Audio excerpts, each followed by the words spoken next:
Hey YouTube, how goes it? Welcome back to the permission statement. I'm out working, but I want to take some time real quick just to drop another video. So, as I've been going through all this, kind of giving y'all the meat and the potatoes of the story, like I said, started off with violence, leads to a child escaping violence, runaway, juvenile hall, foster care, um,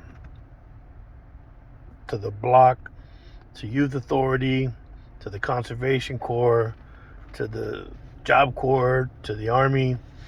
And like I said, once I deployed with 2 infantry and those men, and we were sent to go to another country as peacekeepers, um, it's a powerful experience. And there was already a hole within me that needed to be tended to. And when that time came, in hindsight, I shouldn't have helped. I shouldn't have got involved. Doesn't matter though. It's too late. So it's like, it is what it is. And so in this crazy court battle endeavor or whatever, I mean, it's a reality that that has to be acknowledged and dealt with. That the respondent, she refuses to let go of the past and the people in it, and focus on the going forward and the family that she has. To the extent that she just kept, like, there's people that I know that if I'm in the wrong place, they hold power. We have conflict, and it's serious conflict. It's not like, this isn't like, oh well, we're just gonna fight or whatever.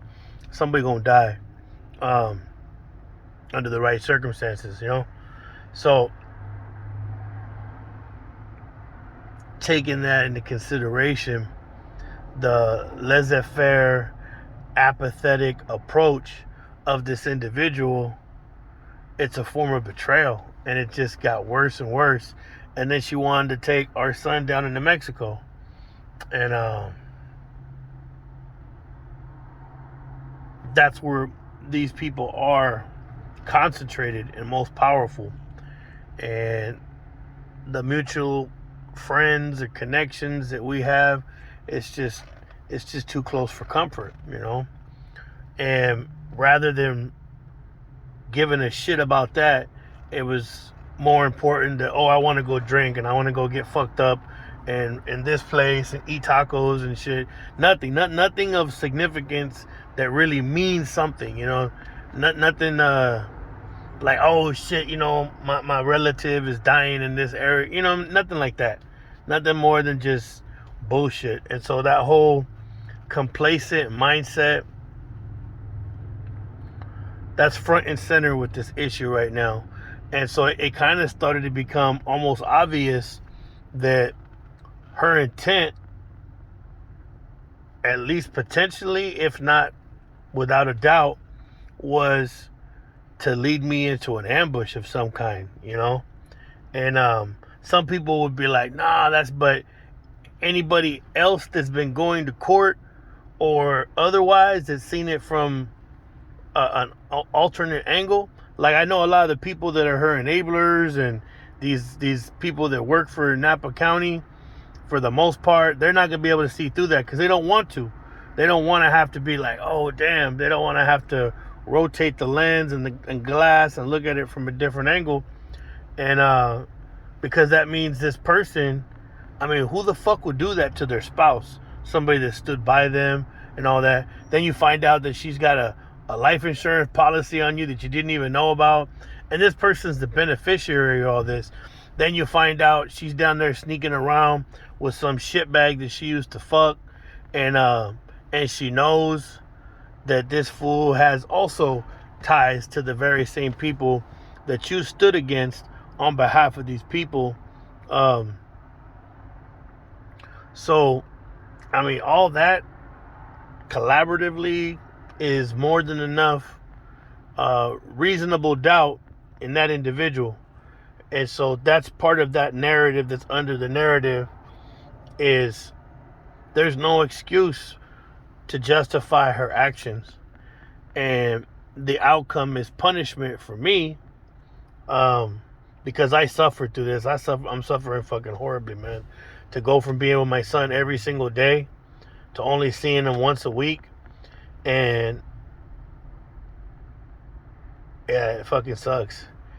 And like I said, anybody who would potentially impact or would just act in a way that would be detrimental to the path of my son, whether it's my family or friends or anything, that becomes my enemy. And I don't mean enemy like combatant and shit, but I see them as like, yo, you're toxic, you know what I mean? Just like any other toxic thing, a poison that would go into your food, that would be your opposition right there. And all these people that my spouse seems to like want to suck up to, and they need each other because they make some of the same fucked up ass chaotic decisions. And so they need each other to validate each other, to be like, but even if you're making chaotic choices, you can hold each other accountable and tell each other we could do best.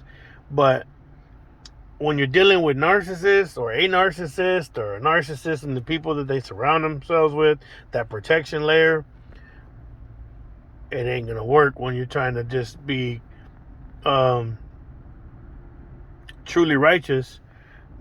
You have to be part of the facade, or you get ostracized, or you become the pariah because you don't want these people to get in trouble, or you don't want them to crash into a tree like your other friends, or die from drinking or substance abuse and all the other crazy shit. Like I said, I've dealt with plenty of fucking murder and murderers, from youth authority onto the betrayal of friends that killed other friends and all this other bullshit. And I had a fuck enough of it. And this person just doesn't want to. Their whole approach throughout this legal issue has been like, oh yeah, it's delusional. Fuck off the gas, man. So anyone who doesn't think that a parent that would go do all the shit that individual did when she had a child that had epilepsy and all that to me is indicative of some kind of psychological dysfunction. The brother, the fucking weenie that goes to fucking prison for like 18 years, rolls it up because he couldn't cut it on the main line, goes to an SNY yard, and comes home and promises that he's going to change and all that shit, but then just, like starts fucking up again. And then doing so on fucking phones that aren't in his name and shit. Just shit like that. And those are the kind of things I was like, yo, you gotta check your fucking brother. And she enables him, he enables her. It's like this whole fucking family of dysfunctional people, man. We go on vacation, we find all the drug addicts that took over commandeered her fucking mom's house. We try to clear them all out. She brings them back. We try to clear them all out. Pay all kinds of fucking money to get the house fixed up and shit, because the county of San Diego was gonna take that shit away, or if they were imposing the fines that probably would have led to her losing the house. And what do you know? The mom hooks up with one of the fucking drug addicts. I mean, damn. I mean, can we get some accountability with this family, man? It's like one of the brothers all fucked up from huffing paint and doing too much acid. It's just like, man, we can't let our son fall into this bullshit. Whatever it is with that family, and that was reasonable to say, hey, enough is enough.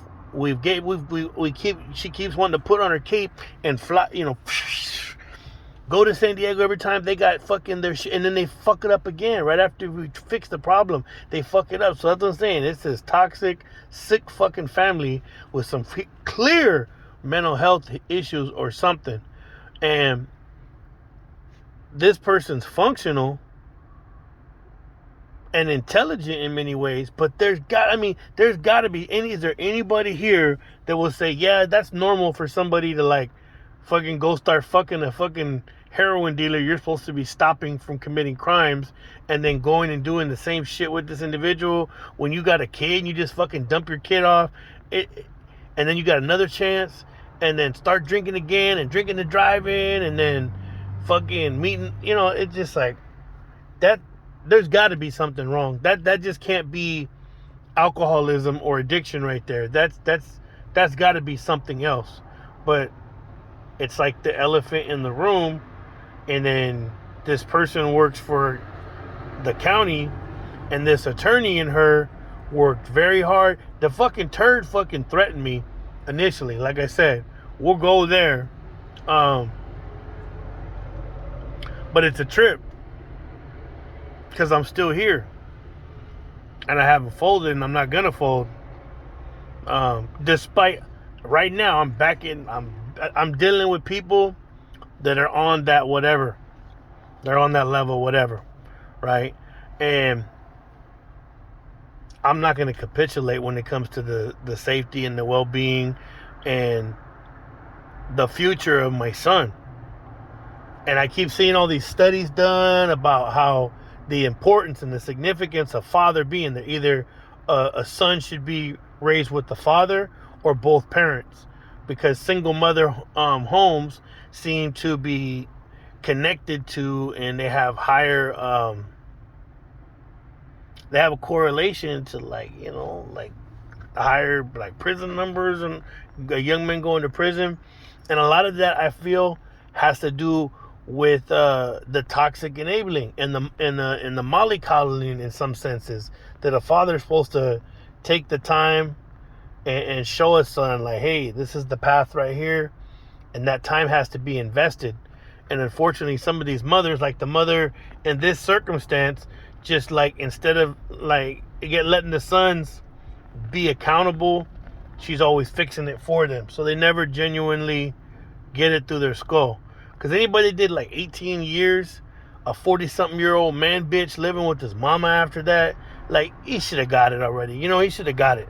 He shouldn't have went back and tried to it's yo, you dropped out, own it, accept it, just deal with it, and move the fuck on. But every time this fool gets drunk, he want to turn back into somebody who he used to be, maybe. I don't know. But that person should be gone at this point in the future, and the two daughters that needed him to begin with, that should be the focal point. No different than my son is my focal point. And it was my wife and my sons, but now it's obviously just my son. But here in Napa, because this individual used to work for this empowerment agency. Now, if you think about it, Napa Empowering Women Services, right? That seems kind of biased, because that would kind of be, how you say, it kind of gives the indication that only women need help, and that men are never caught in those circumstances. So for me, with all the stuff I was going through, I couldn't go to them. If at the very same people that are helping with the problem are the people that I would have had to go to, hey, can you get us some help over here, yada yada. So I already knew better. Plus, they're all sucked up to murderers, and they're sucking up to them. They're riding deep with them. They're part of the problem. The fucking gangs and the murderers and the fucking, no good. The alcoholics. So I knew I couldn't go to them, because they're not going to help. But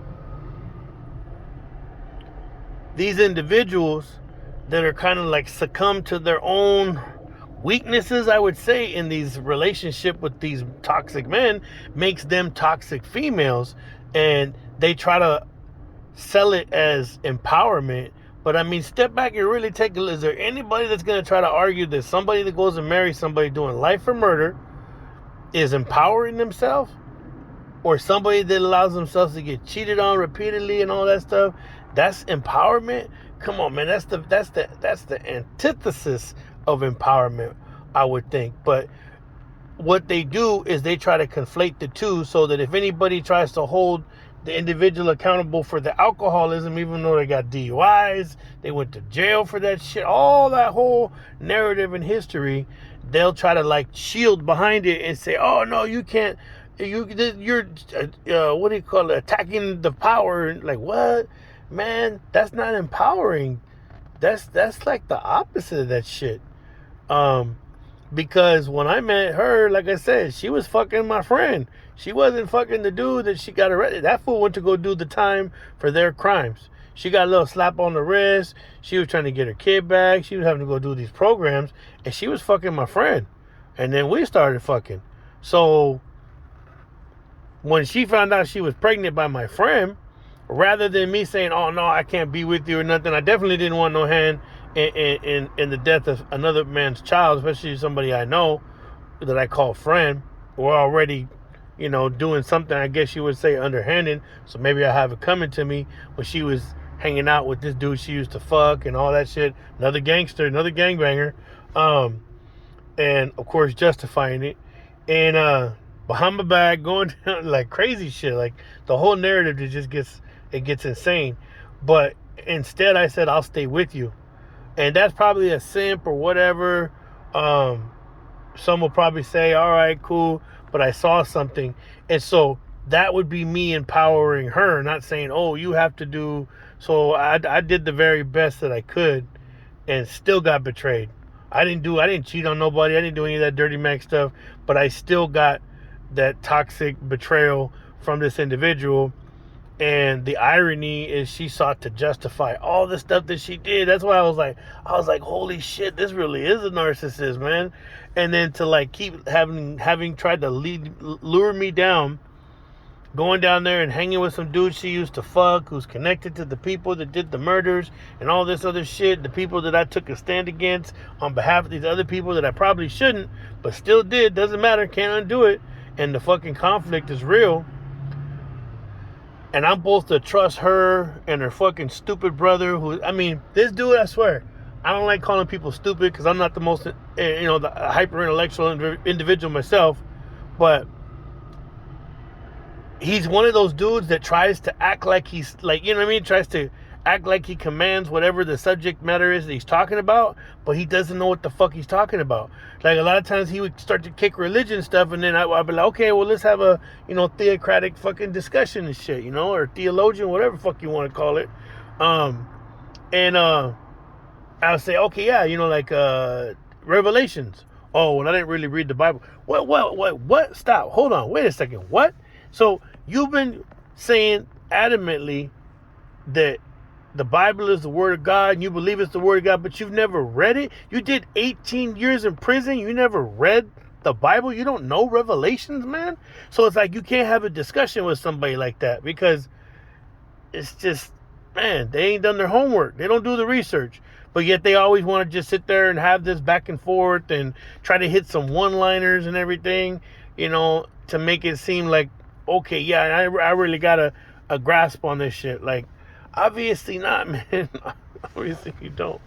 But that's the chaotic struggle I've been having to deal with. And it's like when I finally was like, hey, man, enough of this shit. The narcissist dug in with the enablers. And these enablers are strong and influential. And so I'm not just dealing with one individual. It's me here. That's it. One person.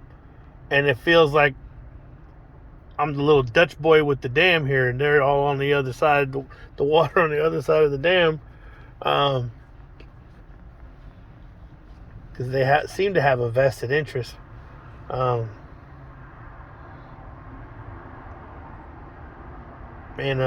This attorney and the respondent, their actions are clear.